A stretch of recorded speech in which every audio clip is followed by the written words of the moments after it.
السلام عليكم ورحمة الله وبركاته. بسم الله الرحمن الرحيم وبه نستعين. أما بعد، أعوذ بالله من الشيطان الرجيم. بسم الله الرحمن الرحيم.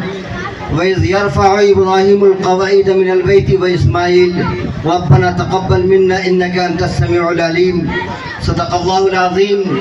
داعش پہ تشریف فرما ہمارے معزز علماء کرام، سامعین اعظام، عزیز طلبہ و طالبات، پردہ نشی خواتین، ہماری مائیں اور بہنیں، وقت زیادہ ہو چلا ہے. وقت بالکل اجازت نہیں دیتا کہ زیادہ دیر تک میں آپ کے درمیان حائل رہوں.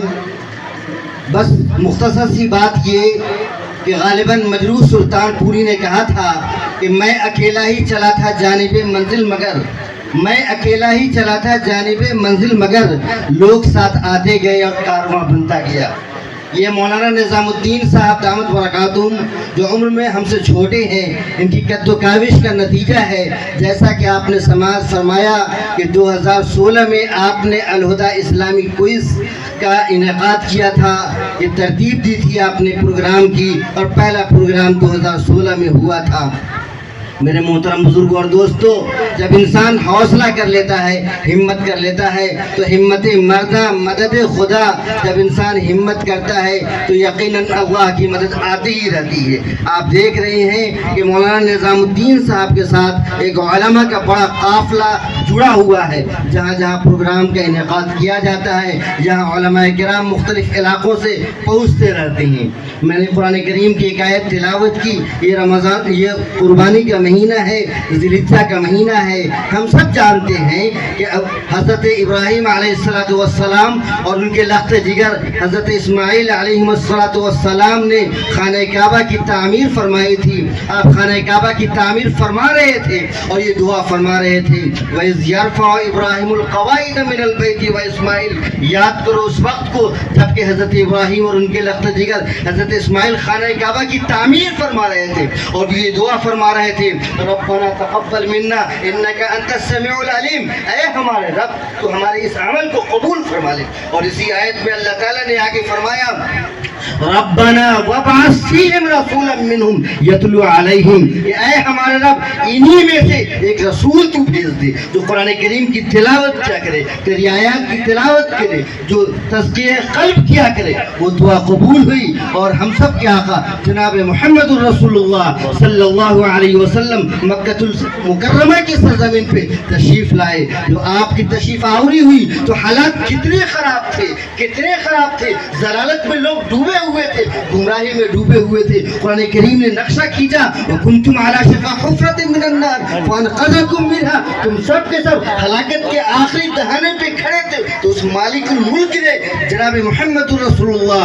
صلی اللہ علیہ وسلم کا مبعوث فرما کے تم کو بچا لیا. میرے محترم بزرگوں اور دوستو، آپ پہ جو پہلی وحی نازل ہوئی، آپ نے سماعت فرمایا، اقرا کی وحی تھی، کوئی دوسری وحی نہیں تھی. سب سے پہلی وحی یہ تھی کہ پڑھ.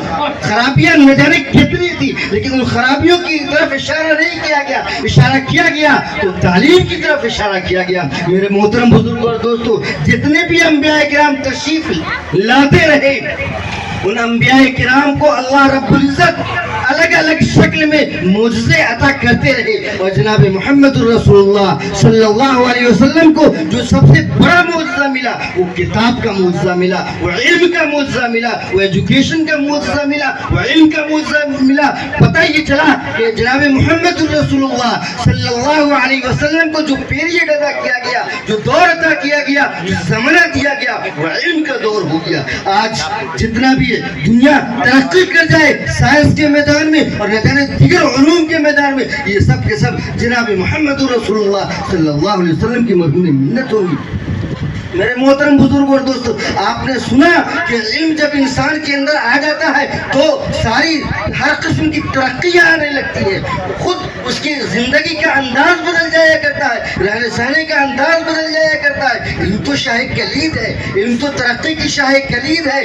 جب انسان علم سے کوسوں دور ہوتا ہے تو ضلالت میں پڑا ہوا ہوتا ہے. اور اولئک کالانعام بل هم اضل، وہ تو جانوروں کی طرح ہوتے ہیں، بلکہ جانوروں سے بھی بدتر ہوتے ہیں. لیکن جب علم اللہ آ جایا کرتا ہے تو جناب محمد رسول اللہ صلی اللہ علیہ وسلم کی صفات اس کے اندر آ جایا کرتی ہے، تو وہ محبوب کا محبوب بن جایا کرتا ہے، تو خالق کائنات کا محبوب بن جایا کرتا ہے، جناب محمد رسول اللہ کا محبوب بن جایا کرتا ہے۔ جہاں جہاں علمی ادارے قائم ہوئے وہ سارے کے سارے جگہیں ترقی کی راہ پہ گامزن ہو گئی۔ آپ نے ابھی سنا کہ اماں موری کی سرزمین کیا تھی، اماں موری کا نام لوگ 1978 تک نہ جانا کرتے تھے، یا تو دھنکول کا نام جانتے تھے یا کوہی کا نام جانتے تھے، لیکن ایک وقت آیا 1978 میں کہ وہاں ایک مدرسہ اسلامیہ کی بنیاد ڈالی گئی، اور پھر ان کی شمع روشن ہوئی تو کئی علماء پیدا ہوئے اور پیدا ہوتے چلے جا رہے ہیں۔ میں نے جب تاریخ لکھی تو دیکھا کہ اس اماں موری چھوٹی سی بستی میں آج الحمدللہ 7-8 علماء کرام جید علماء کرام ہیں اور 28 حفاظ کرام ہیں، 27 انجینئر ہوا ہے۔ الحمدللہ آپ حضرات قابل مبارکباد ہیں کہ آپ حضرات نے ٹھیک ہے آج ہی مکتب فلاح دارین کی بنیاد ڈالی، اور پھر حافظ غفران صلی اللہ علیہ وسلم آگے بڑھے اس کارواں کو لے کر، اور یہ چھوٹے چھوٹے بچے جن کے باتوں کو، کلموں کو، درود کو اور مختلف چیزوں کو ہم نے بھی سنا، آپ نے بھی سنا، میں مبارکباد پیش کرتا ہوں آپ تمامی حضرات کو اور مولانا نظام الدین صاحب کو۔ یہ قافلہ اگر ایسا ہی چلتا رہا، آگے بڑھتا رہا، ترقی کرتا رہا تو یقیناً یہ مکتب فلاح دارین دنیا اور آخرت دونوں جگہ کی کامیابی کا ذریعہ بنے گا انشاءاللہ۔ وما توفیق الا باللہ۔ جزاک اللہ خیرہ۔